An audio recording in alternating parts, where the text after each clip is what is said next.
Right now, the subscription economy has grown over 400% in less than a decade.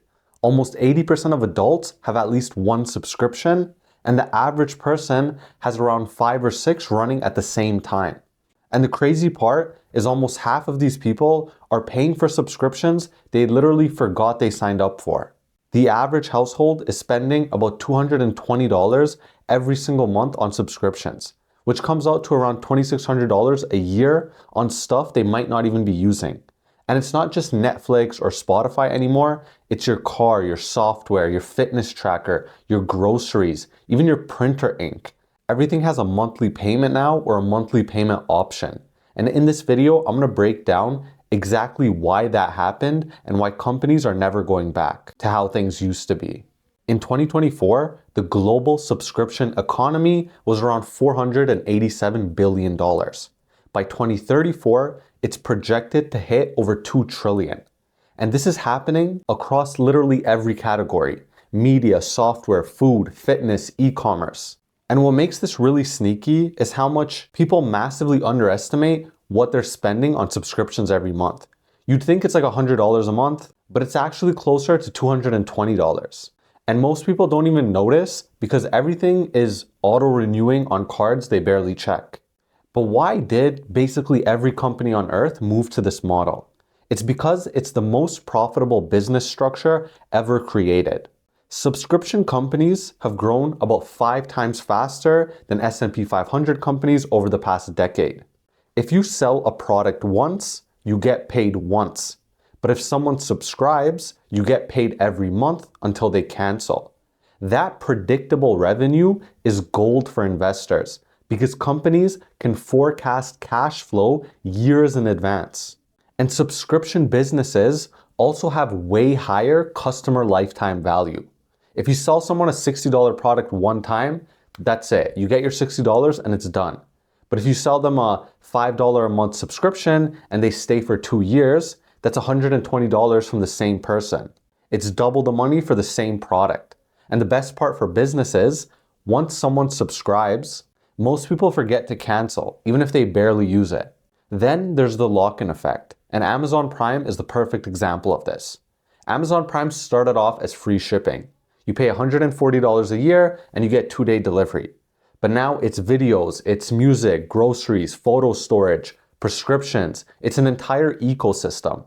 Over 180 million people in the US have Prime, and most of them would never cancel because it's baked into their daily life. That's the real goal. Make the subscription feel essential and make canceling feel like you're losing something important, even if you're only using half the features. That's why over 60% of companies plan to turn at least one product into a subscription by 2026. It's not about improving the customer experience, it's about locking in recurring revenue. Now, the part that's harder to explain is why are consumers going along with this? First, there's been a massive shift from ownership to access. People don't want DVDs anymore, they want Netflix. They don't want to own software, they want cloud access. And in some ways, it makes sense. Streaming is much more convenient and software can update automatically. And these things can work across multiple devices. But the trade-off is you don't actually own anything anymore. You're renting everything. And the second you stop paying, it all disappears. And second, people love predictable monthly costs. About 73% of consumers say they prefer subscriptions because they feel manageable. $10 a month feels cheap, whereas $120 upfront feels expensive, even though it's literally the same money over a year. That's a cognitive bias. We undervalue future costs and overvalue present savings. So companies break purchases into small monthly payments, which hides the real total. And third is perceived value. More than half of people think subscriptions are a better deal than one-time purchases. But subscriptions are only half the story. The other half is buy now, pay later, or BNPL. This is how companies manage to turn literally everything into a monthly payment, even stuff that isn't a subscription. The BNPL market hit about $340 billion globally in 2024, and it's projected to reach over $900 billion by 2030.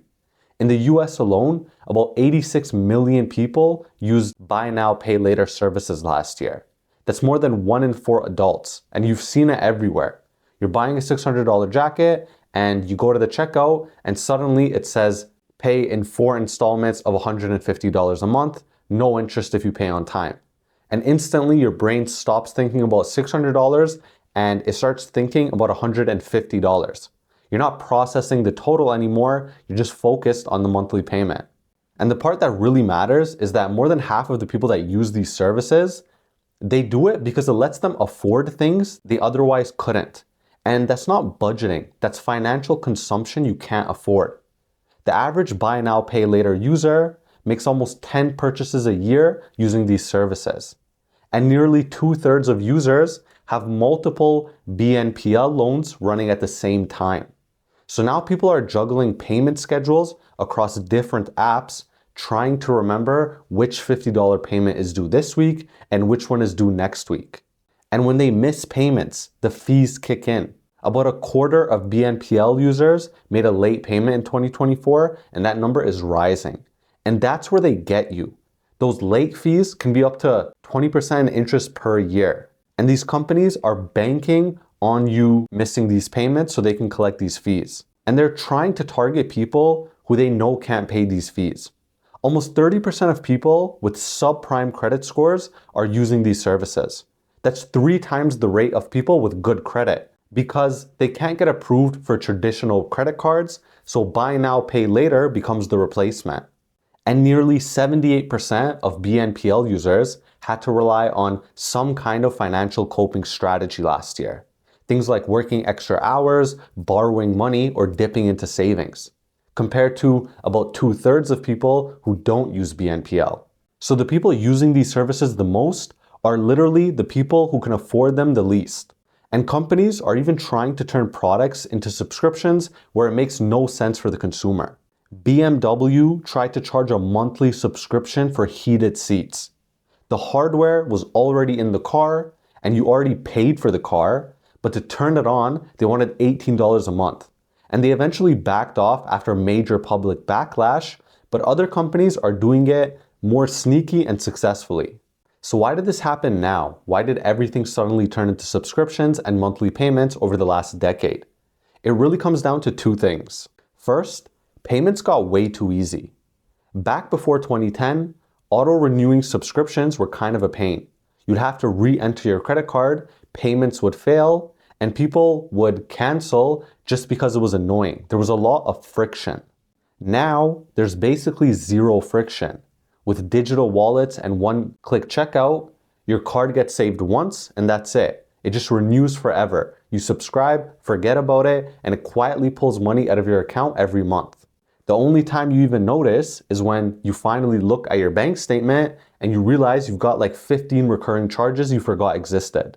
And second, and this is a major one, is instant approvals with AI.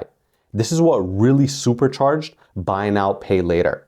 Companies like Affirm and Klarna, they don't make you fill out long applications anymore. They use machine learning to approve you in seconds right at the checkout. You're about to buy something and you see pay in 4, you click it and boom, approved. No credit check, no paperwork, no thinking. And just to reiterate, it's the lack of friction that pushes people to use these things. Friction used to be the thing that stopped people from financing stuff they couldn't afford. You had to apply, you had to wait, maybe you get rejected. Now it's effortless, so people just finance everything. And companies love this because it works. Adding buy now, pay later at checkout can increase sales up to 30%. People buy more when you let them pay later. And that's the whole game. Make spending feel painless, spread it out over time, remove every obstacle, and watch consumption explode. And look, personally, I hate this whole system because what it's really doing is training people to casually take on debt for everything. And taking on debt should be a serious decision. It should be something you actually think through, not something that happens in 2 clicks at checkout.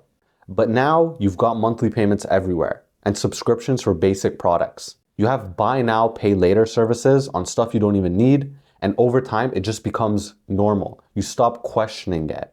So the point of this video isn't to tell you to cancel every subscription or never finance anything. It's just awareness. Now that you understand how this works, you understand why companies push monthly payments so hard, and you understand that it's designed to make you spend more, not help you manage money better. And you can make the decision to not fall into these kinds of traps.